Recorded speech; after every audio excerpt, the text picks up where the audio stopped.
Hello, Americans. Live from the Cbnn News Network, I'm Carmine Lee Adams, and you're watching the Comic News. Lead story tonight, Super Bowl advertising. Why is Super Bowl advertising the lead story on Comic Book News Network? Because $7 million is a large amount of money to invest for only 30 seconds of time. But that's how much the Super Bowl spots were going for this year.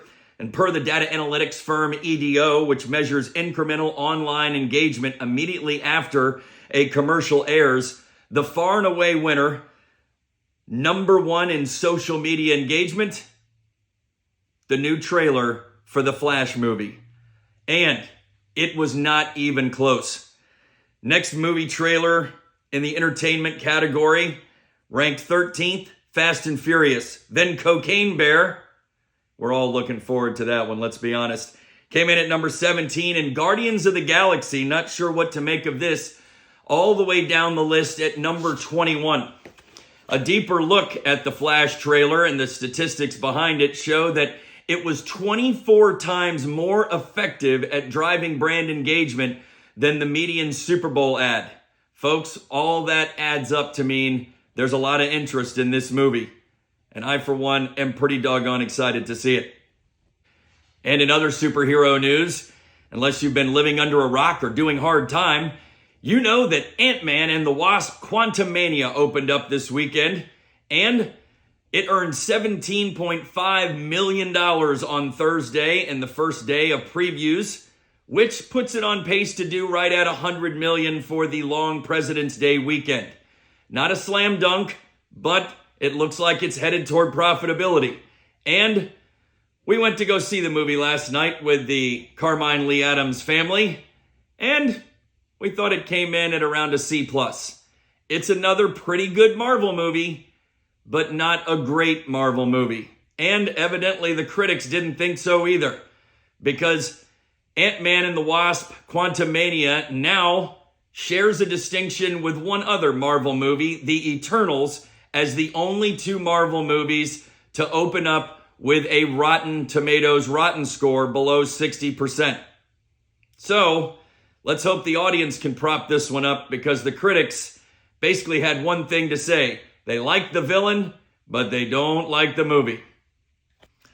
And now page 2. The Collector's Showdown Season 2 rolls on today. And folks, we've got 5, count them, 5 matches in today's lineup.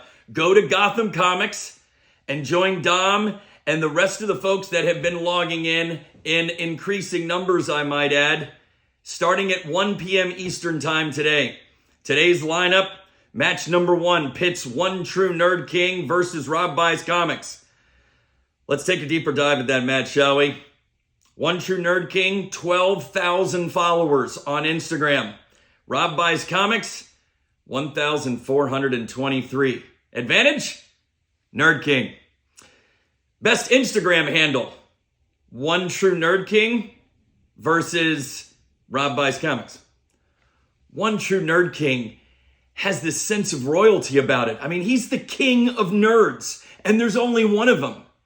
And he weaves in the whole truth and integrity piece behind it by putting true in the title.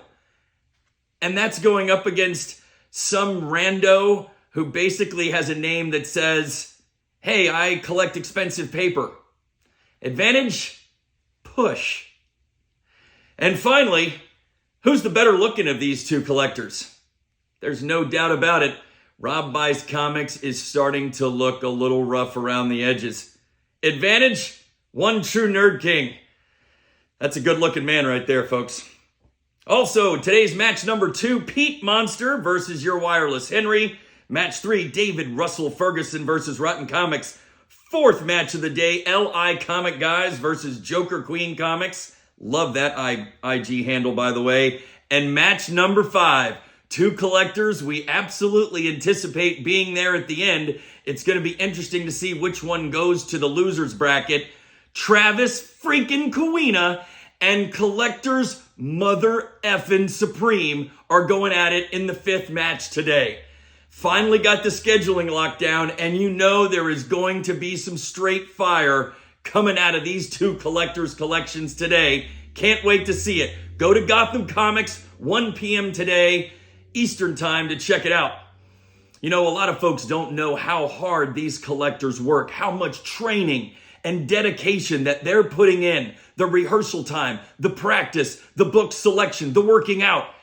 It's a lot of stress, folks. A lot of folks have been preparing for this literally their entire lives. Right now, we want to go to Rob Buys Comics, who's joining us. Rob, can you hear me? We're going to Rob Buys Comics live from his training facility somewhere near the capital of Florida. Rob? Oh, hey Carmine. How you doing, man? I've been training my whole life for this moment. You know, you got to take it one book at a time. I just got to give it everything you got, you know? Back at it.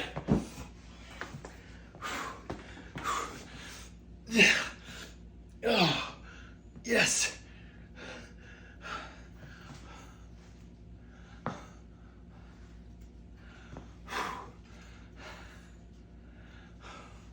The training continues. I'm coming for you today, one true nerd king. I'll be ready. Back to you, Carmine. Thanks, Rob. Good luck out there today. And now for this week's segment of What Are You Doing? This one goes out to Islander Phil, who recently had a live sale on Elite Comics 11. As always, Phil brings great books with great comic book knowledge, and they're priced to move. But in this sale, Phil thought he would add a little something extra to the show. So Phil, describing his pulps, thought he would describe his pulps as thick. And then we get to see Phil slowly and gently rubbing his finger along the spine skin. Phil, buddy, you got to know your audience. What are you doing?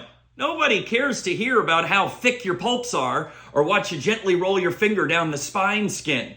Now spine skin and thick pulps will be part of Elite vernacular forever, right there with bone white, dirty back, and reach around covers. Thanks for that, buddy.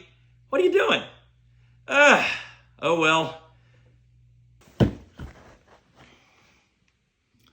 And finally tonight, comic book history. We go back in time to the early 60s for the first ever 1961 Alley Awards, presented by the Academy of Comic Book Arts and Sciences. And this first ever offering of the Alley Awards reviewed all the books from 1961 and selected the ones that they felt were the best. Now I want to read you one of the comments from the secretary of the Academy of Comic Book Arts and Sciences after that year's awards. The Flash number 123 cover featuring the full-length Flash of Two Worlds, which served to team the old and new Scarlet Speedsters in a yarn of considerable human interest, proved to be the West Side story of this first ever Alley Awards, winning everything for which it was nominated. Flash 123 won for Best Cover, Best Single Issue of a Comic Book, Best Artist, Carmine Infantino, and Best Story. And for that, we say thank you. Without a Flash 123 and the creation of Earth 2, there wouldn't be a multiverse, there wouldn't have been an Avengers Endgame, and there wouldn't be many of the stories that we get to enjoy today. Thanks and shout out to all the old school creators who helped give us this and many other awesome and amazing pieces of comic book history and art. And that's our news for tonight. From all of us here at the CBNN News Network, I'm Carmine Lee Adams, and we've been watching the Comic News. We'll see you next time, folks.